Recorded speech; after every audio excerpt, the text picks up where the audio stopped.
Are there different layers, different levels of deception? Hey, hi, I'm Angel. Thanks for stopping by. I'm thinking about deception today and how there does seem to be different layers of it. I've always, for a long time, I've been fascinated by how we love to be fooled by actors, but we hate to be fooled by lovers, even though actors often do a better job of fooling us. And I'm fascinated by how we feel differently depending on a person's intention and on our intention, even with the same details. So if someone lies to me with the intention of deceiving me, and they know I really want to know the truth, it offends me somehow more than if I didn't care as much about the truth, and it offends me more than if I find out later they didn't intend to misinform me, that they were misinformed. Either someone lied to them or they were lying to themselves. For some reason, that lessens the insult to me, and I think to most others, and I'm fascinated by that. If you have any insights, please share that in the comments, because it's something I've been, like I mentioned, pondering for a number of years and haven't really come to any solid conclusions about, other than it seems to be true among all the humans that I meet, that we are the most offended by lies by our lovers, and probably right up near that is by lies by our parents, and maybe less offended by lies by our children, even though that can be very offensive also. But for what reason are we less offended if the person is lying to themselves than if we find out they directly, deliberately lied to us knowingly? And also, why is it that we think that deceiving someone by not lying is better than just lying? I find that fascinating as well. Often we go like, well, I didn't lie, I just didn't tell the whole truth. Or, we hope that someone doesn't ask us a certain question so that we don't have to decide between lying or telling the truth. And that's really a deceptive way of being, isn't it? I mean, if you know that someone would feel differently if they knew something, and you choose to withhold information knowing that they're going to get a different idea about the truth because of the lack of information that you're not giving them, isn't that the same as a lie, really? I know it doesn't seem quite the same, and I'm interested in why do you think that is? I think it's all made up, and we live on a slippery slope of deception of ourselves and each other. And so I find it fascinating when we often lie to ourselves, and then we don't feel as guilty about misleading others. We go, well, like, I didn't know the truth. Sometimes deliberately, sometimes very undeliberately or unconsciously. Usually it's unconscious when we're lying to ourselves, because it's tricky to lie to yourself and not realize it. However, I've done it. I bet you've done it too. I used to keep a journal all the time. I'm trying to get back in that habit. And when I journaled more regularly, I was frequently kind of blown away by, about once a year or so, I'd go back and kind of review some of my journals, or maybe every few years. And in doing that, a lot of times I'd run into a section of time where I'd go like, oh, I remember this relationship or this incident was going on at that time.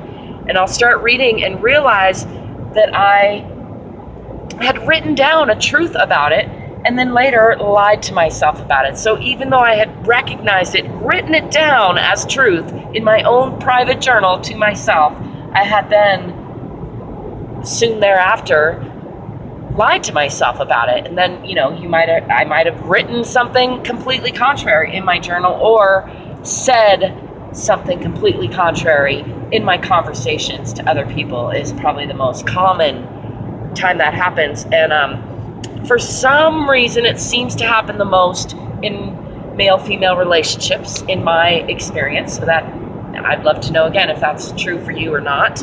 I just recently was talking to an ex-roommate of mine, a good friend, and she was telling me how if she would have known certain things about her ex before they got into the relationship, that she wouldn't have gone into that relationship. And I had to remind her that her and I had that conversation several times, 2 or 3 times before she moved in with him. So she did know that. She just lied to herself. Like, I was like, not only did you tell me that, but I told you that. We discussed it. So I wasn't trying to like lay blame and make her feel bad, but I was just trying to point out that she was lying to herself about the fact that she didn't know, that she'd lied to herself then, and she was continuing to lie to herself. Of course, nobody likes to be called a liar to themselves or others, so she probably didn't appreciate that much. But we're good enough friends. I think she kind of tried to be gentle about it. I just was matter of fact about it, pointing out that, no, I remember having that conversation with you. You asked me specifically about this other relationship.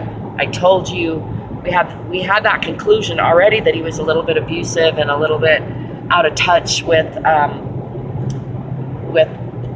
how to be the kind of man that she was looking for, really. And so it was no big surprise to me when he turned out to be exactly who he still is. And and he's also a friend of mine. And the thing is,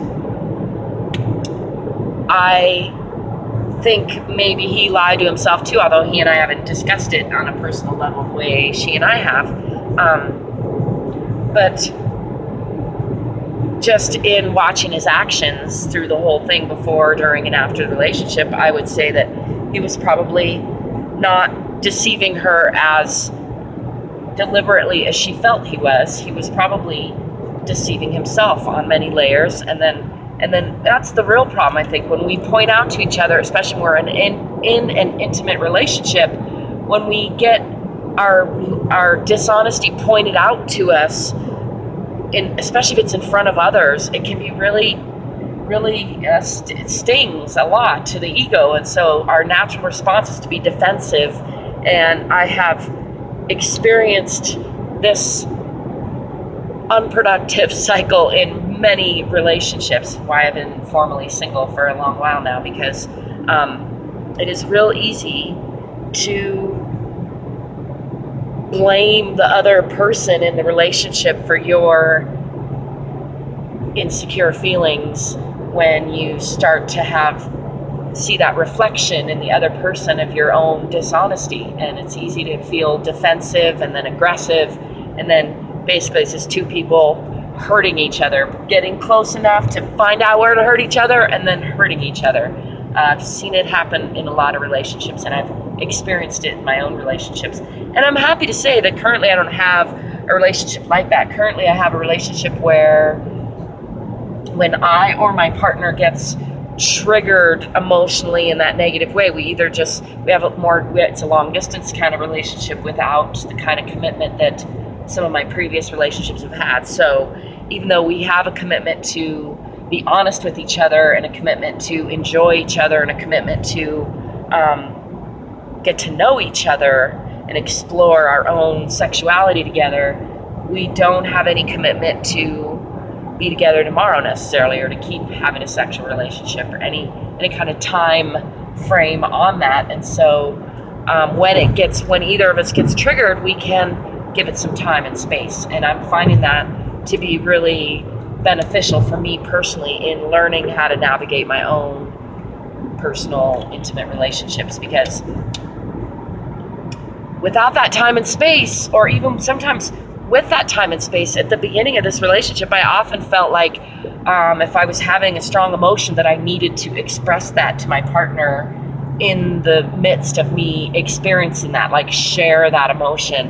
And what I've really realized in the last couple of years I have in this relationship is that it's so much better if you wait until you're not triggered emotionally and then address your feelings, because then you're not likely to be defensive, you're not likely to be aggressive, you're not likely to just trigger the other person's defensive aggressiveness. So you can then really actually have some communication, some growth, some discussion that leads to better understanding and changes in behavior, more respect of each other. Because if you need something in a relationship and you just say, why aren't you giving me what I need?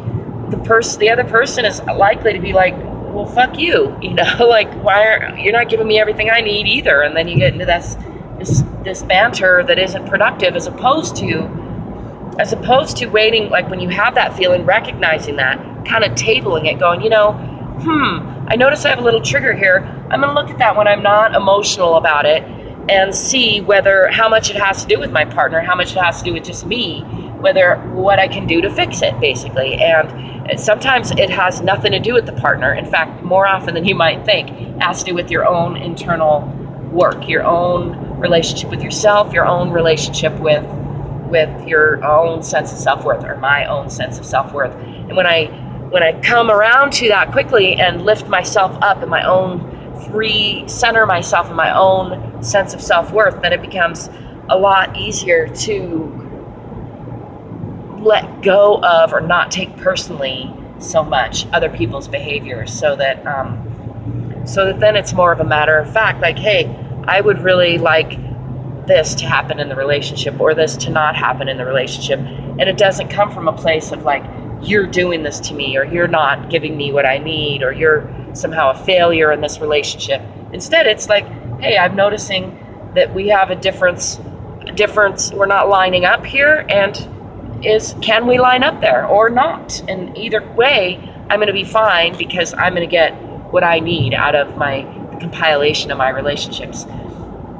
That's been another really big realization for me, that I've really enjoyed having several intimate relationships with my bandmates who are not sexual relationships. So they're men in my life who I'm able to get some of that neediness for a father figure out of the way, or worked through, or satisfied through other healthy means, instead of bringing that always to my sexual relationships, which is what I used to do when I was younger, and what I see a lot of my female friends still tending to do.